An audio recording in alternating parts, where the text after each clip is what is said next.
Thanks for staying with us. We have breaking news, of course, for you at the South. Zimbabwean Senator and Chief Fortune Charumbira has been elected as the new president of the Pan-African Parliament. You'd remember the drama even leading up to this particular moment. We saw that Sudanese MP as well coming to contest. But what was so controversial here was that Malawian MP Jeremiah Chihana, in fact, was challenging, this particular, election. And now, of course, hearing earlier on even from the Southern Caucus saying that they only had one candidate. So now Charumbira has emerged. So let's get the very latest now. Khayelihle Khumalo, SABC reporter, joins us now to talk to us about this. I mean, Khaya, it was either going to be a session that descends to chaos, but we saw none of that, but we saw load shedding. And then there was also talk around these two candidates, one that even the Southern Caucus was saying they were not even backing. And now we have a result. Well, that's right, Bong. It's been quite a very long journey for the Southern African bloc. From that particular time last year, we saw that they were calling for the rotation in terms of this particular position. And of course, now the Zimbabwean Senator, Charumbira, has been able to emerge victoriously. He was very confident about this particular victory. There was, of course, a challenge from Malawian Chihana, but that particular nomination was cancelled, and subsequently there was voting. And joining us now is, of course, our very own international editor, Sophie Mugwana. So, Sophie, quite a moment for this particular bloc. We saw last year with those chaotic scenes how they pushed for this principle to prevail. I think the Southern Caucus was quite formidable since then. You'd recall that both the ANC Chief Whip Phemi Majodina and the EFF leader Julius Malema were very firm on the fact that there must be a rotation.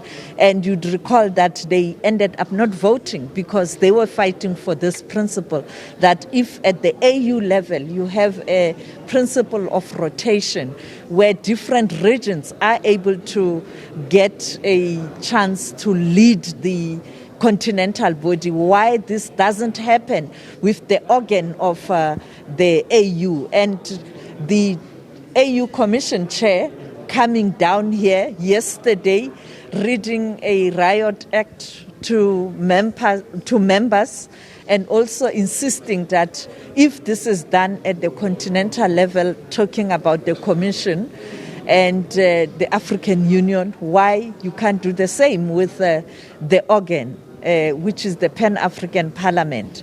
And today they were very confident, but the technicality was that while all regions have agreed in principle, the SADC region was divided with Malawi and Zimbabwe having candidates.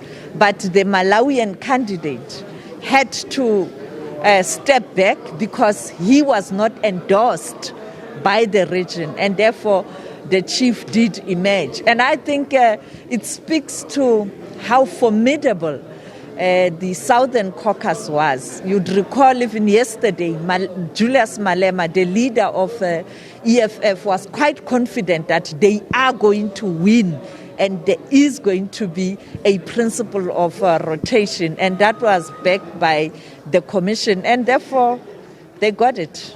And obviously quite a very monumental challenge now for the new president of the Pan-African Parliament. This is the institution that has been facing a number of challenges, from the issue of accountability, the squandering of the resources. Do you think the chief will try and turn it around and bring back the prestige that it ought to have?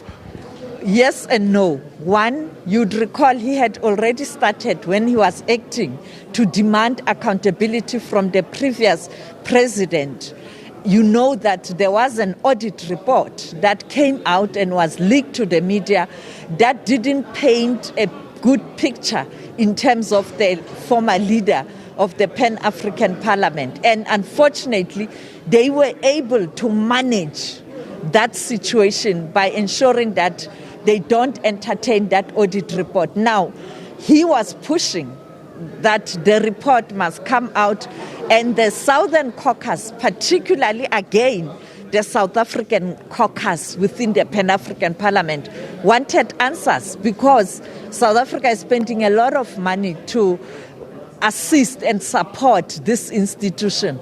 And South Africans want answers and accountability. And therefore, the members of parliament from South Africa, again, your EFF, your ANC, even though in this context it's not about parties because they speak in one voice, they were very, very adamant that investigation must take place so that you can get to the bottom of this issue. And that is why there's a suspicion that the Malawi candidate was almost a appointee of the previous president, because the previous president knew that if Malawi emerged, he wasn't going to investigate what happened. But that's why they were blocking Zimbabwe candidate, because with the Zimbabwe candidate, he has a clear mandate from the Southern Caucus that you must go and deal with the shenanigans in that office. And therefore, I think that is why there was this tussle. And now he's in. But the other issue is, you know that AU doesn't have money. They depend on donors, European Union and China. The same with the Pan-African Parliament. The European Union is supporting the Pan-African Parliament. And therefore, I don't know, with the tension between Zim and the European Union, now you have a candidate. Some were saying that this might affect that support, resource support from the European Union. But we'll see. But the reality is, you now have a leader who has to really change this institution. I mean, it's embarrassing. You come here, people are dragging their feet. It's all about voting for positions. There are burning issues, food security, energy problem. You know, at the time where the war in Ukraine has kind of embarrassed the continent. I mean, us going to Europe with begging bowls, please give us grain, when we have hectares and hectares of land on the continent. I think these are the issues that leaders in different sectors of society must grapple with, rather than grappling with who becomes a leader. And just once again, the role here played by the AU Commission Chair, Mr. Faki Mohammed, to come all the way from Addis Ababa to be a broker, to make sure that he's able to fulfill the mandates from the AU heads of state, to make sure that this legislative assembly is able to play a critical role. But once again, the issue around now Malabo Protocol, we know that it's very important to make sure that the member states ratify this instrument. When I was talking to some members of parliament from different countries, I was actually talking about that. I was saying, you have to have a leader that can lead and push that those countries that are still lagging behind in terms of ratifying the protocol do so that this institution can have powers to monitor and kind of evaluate what's been done by leaders and governments where they come from.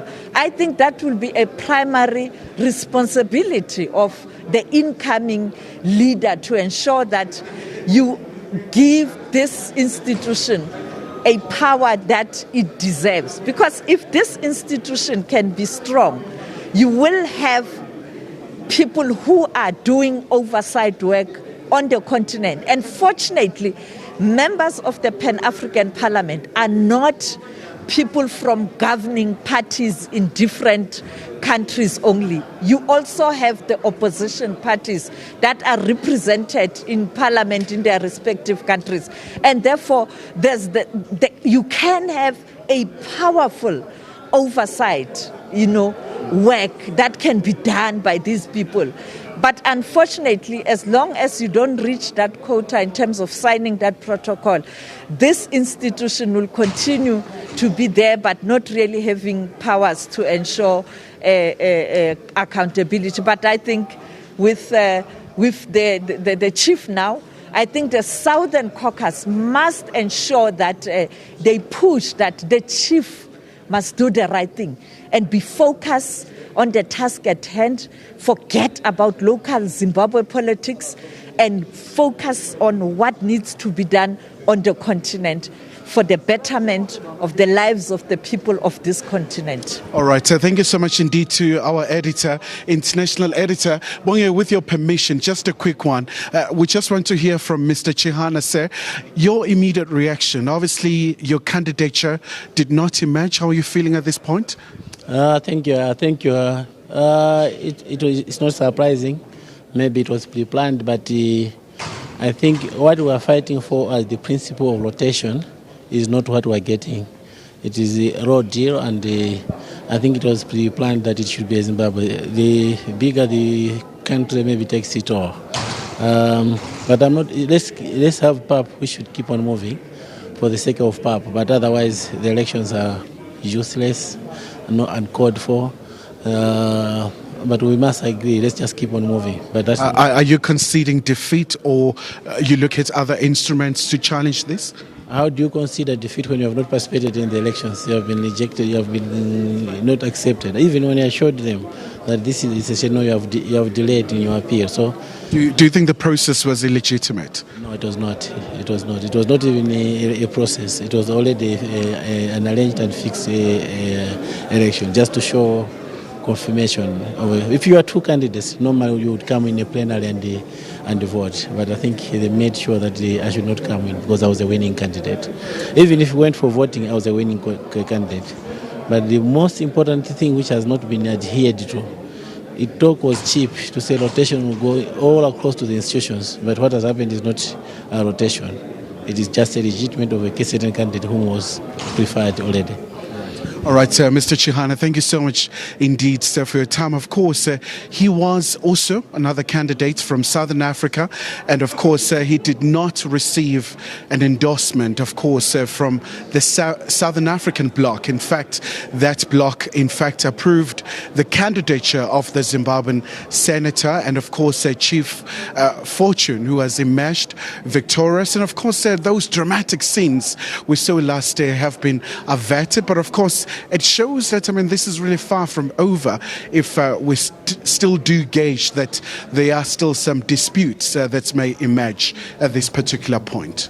Especially Khayelihle, because he says that he's not even going to concede something he did not participate in. So you can tell from him that he's not very happy with this particular process. Let's leave it there for now with you and see what other developments continue to emerge. This is, of course, Chief Fortune Charumbira, the senator and MP of the Pan-African Parliament, elected its president. And what you saw there was the Malawian MP as well as from the Pan-African Parliament, Jeremiah Chihana, who had been challenging the Southern Bloc's nomination, the caucus there, saying that he's not happy. So we'll continue to bring you more on this particular story. And with that, let's